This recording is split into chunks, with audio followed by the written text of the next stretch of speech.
Fala galera, tudo beleza com vocês? Tá começando mais um Química com Dudu e nessa aula vamos ver sobre o princípio de Chatelier e o deslocamento do equilíbrio. Quais são os fatores que deslocam o equilíbrio? Não esqueça de deixar o seu like, se inscrever no canal e bora pro vídeo! A definição do princípio de Chatelier é quando o equilíbrio ele é deslocado, ele sofre alguma perturbação por algum fator externo, a reação sempre tende a retornar ao equilíbrio. E quais são os fatores que afetam o equilíbrio? São eles: concentração, pressão e temperatura. Primeiramente, vamos ver o que acontece com o equilíbrio quando a gente altera as concentrações dos reagentes ou produtos. Temos aqui a síntese da amônia que está em equilíbrio. No sentido direto, a gente tem o N2 reagindo com o H2, formando a amônia. Quando a gente vai para o sentido inverso, a gente tem uma decomposição da amônia, que é a amônia virando H2 e N2. Podemos analisar 4 situações. A primeira delas é o que acontece com o equilíbrio quando a gente aumenta a concentração de um dos reagentes. Se a gente aumentar a concentração de N2 ou H2. A gente começa a ter um excesso de N2 e H2. Isso não pode acontecer.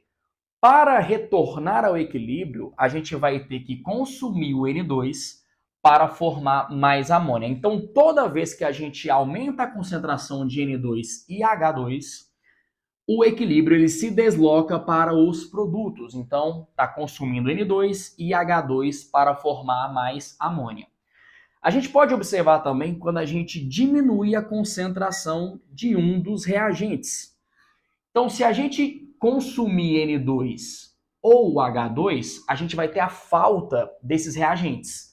E, entre aspas, teremos um excesso de amônia. Então, para retornar o N2 e o H2, a amônia ela começa a ser consumida e o equilíbrio ele começa a ser deslocado para os reagentes. Então, se falta reagente, o equilíbrio é deslocado para os reagentes. Agora, vamos observar os produtos. Se a gente aumenta a concentração dos produtos, a gente vai ter excesso de produto. E não pode ter excesso. Tudo que tem excesso, joga para o outro lado. Então, olha só, a amônia começa a ser consumida e começa a formar mais N2 e H2 para retornar ao equilíbrio. Então, se a gente aumenta a concentração dos produtos, o equilíbrio é deslocado para os reagentes ou para a esquerda.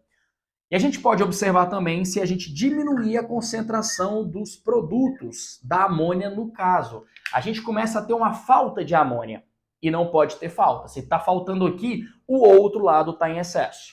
Então os reagentes começam a ser consumidos para formar mais amônia, porque está em falta a amônia. Então, se a gente diminuir a concentração da amônia, o equilíbrio é deslocado para os produtos. Beleza? Agora vamos analisar um outro fator. Vamos olhar a pressão do meio, se a gente aumentar a pressão ou diminuir a pressão do equilíbrio. Apenas gases exercem pressão no sistema. Então, para a pressão, você só pode olhar o volume de gases ou o número de mol de gases. Mas para esse caso, todo mundo aqui está no estado gasoso. Então a gente vai observar todo mundo. O N2 é um gás, o H2 é um gás, e o NH3, que é a amônia, também é o gás. Então, todos vão participar do deslocamento do equilíbrio. A gente tem duas situações.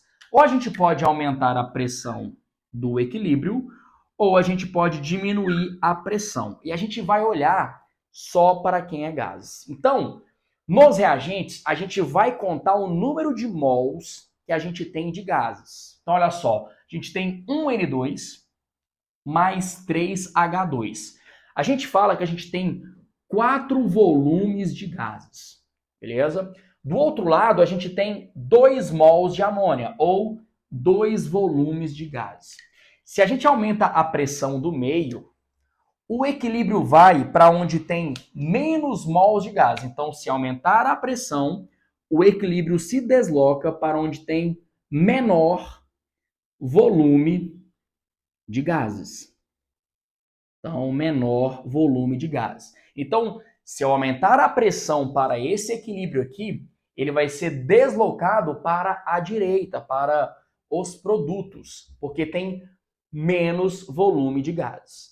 E se a gente diminuir a pressão do meio, ou do equilíbrio, a gente vai para onde tem maior volume de gases. Maior volume de gases. Ou seja, se a gente diminuir a pressão desse equilíbrio, ele vai ser deslocado para os reagentes, porque tem maior volume de gases. Então são essas duas situações quando a gente altera a pressão desse sistema. Para finalizar, vamos alterar a temperatura do equilíbrio. E aí a gente vai ter que ver o ΔH do equilíbrio. A gente está vendo aqui que a variação da entalpia é menor do que zero. Isso significa que a reação direta ela é negativa, ou seja, ela é um processo exotérmico. Então a gente está vendo que a reação direta é um processo exotérmico. Beleza? Então olha só, a reação direta vai ser exotérmica. E a reação inversa, ela vai ser endotérmica.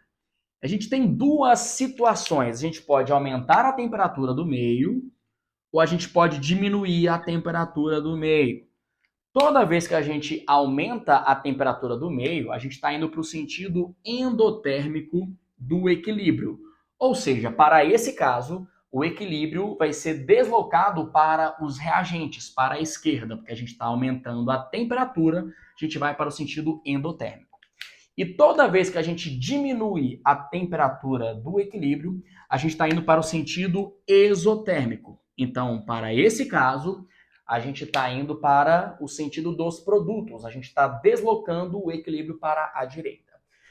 Então, são esses três fatores que afetam o equilíbrio. Então é isso, se você gostou desse vídeo, compartilha pelo WhatsApp, para os seus amigos. E é isso aí, e até a próxima aula. Fui!